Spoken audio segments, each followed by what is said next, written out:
प्रेम और आस्था दोनों पर ही किसी का जोर नहीं। यह मन जहां लग जाए वहीं पर रब नजर आता है। हर्ष श्री बांके बिहारी का प्रवचन सुन रहा था। हर्ष वैसे तो हमेशा हंसी मजाक करने वाला, मुस्कुराने वाला और अपनी बातों में मस्त रहने वाला इंसान था, पर जब बात धर्म की आती थी तो वह बेहद संजीदा था। श्री धर्मानंद जी का यह प्रवचन टेलीविजन पर काफी देर से देख रहा था। उसके अंदर जो आस्था उमड़ रही थी, वह उसे एक रोशनी के रूप में अपने भीतर महसूस हो रही थी। कुछ अलग ही एहसास को समेटकर वह सो गया। वह गहरी नींद में था। सुबह जल्दी ही स्नान करके कन्हैया के सामने आसन पर बैठ गया, पर ध्यान की मुद्रा में कन्हैया से पूछने लगा, मुझे यकीन है कि आप मेरे साथ हैं। मुश्किल की घड़ी में, तकलीफ में आप मेरे साथ हैं। इसका प्रमाण आप मुझे दे सकते हैं क्या?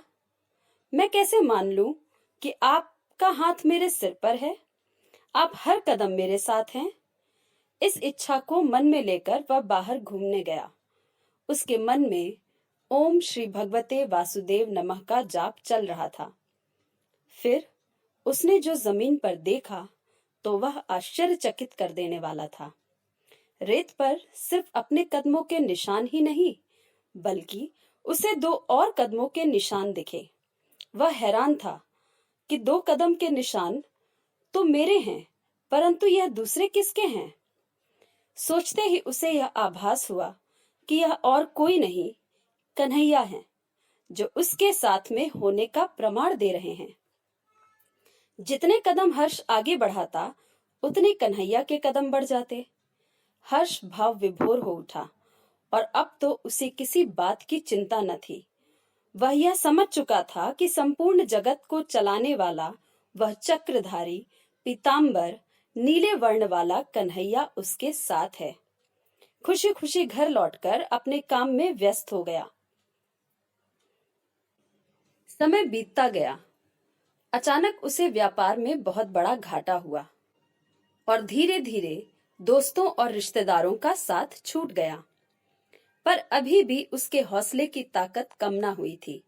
उसे यह मालूम था कि कन्हैया उसके साथ हैं। परंतु एक दिन उसकी उम्मीद की डोर तब टूटी जब उसने बाहर घूमते वक्त रेत पर सिर्फ अपने कदमों के निशान देखे। वह चिंतित था और क्रोधित भी।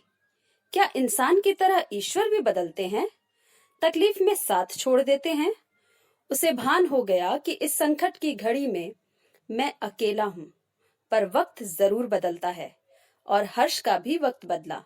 उसका कारोबार फिर से अपनी गति में आया और उसे मुनाफा होने लगा। दोस्त और रिश्तेदार जो उसे छोड़कर चले गए थे, कभी बात न करते थे, वे सब उसके साथ हो गए। एक दिन अचानक फिर हर्ष बाहर घूमने निकला, पर उसका क्रोध का बांध तब टूटा जब उसने देखा कि उसके कदमों के निशान के साथ फिर वही दूसरे कदमों के निशान हैं। अब वह जान चुका था कि कन्हैया भी लीला रच रहे हैं। मेरा अच्छा समय आने पर भी वो मेरे साथ आ गए। क्रोधित अवस्था में वह घर वापस आया और मंदिर में कन्हैया के सामने उसने अपना प्रश्न पूछा, क्या आप भी मौसम की तरह बदलते हैं, इंसान की तरह छोड़कर चले जाते हैं? क्यों संकट की घड़ी में मुझे अकेला छोड़ा और सब ठीक हो जाने पर फिर मेरा हाथ थामा?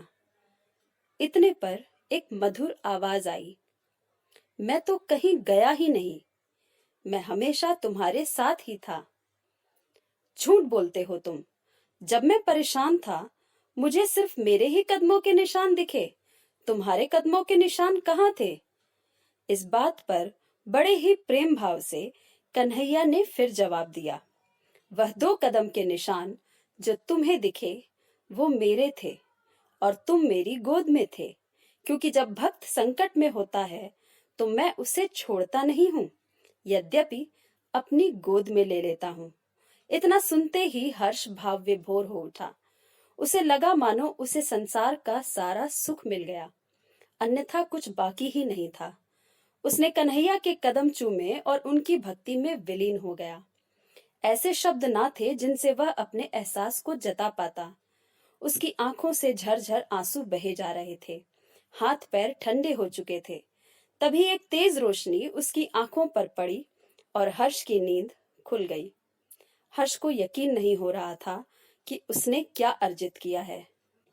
उसकी आंखों से आंसू अभी भी बह रहे थे। हाथ पांव बर्फ की भांति ठंडे थे।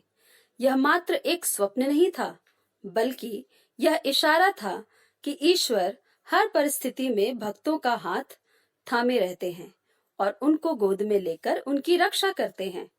वह तुरंत उठकर मंदिर में गया और श्री कृष्ण को साष्टांग प्रणाम किया और बोला, जब तेरा साथ है सांवरे तो मुझे क्या कमी है। उनको हीरा मिला जिन्हें हीरा की चाहत थी, पर मैं तो खुद हीरा बन गया क्योंकि मुझे कन्हैया की चाहत थी। जय श्री कृष्णा।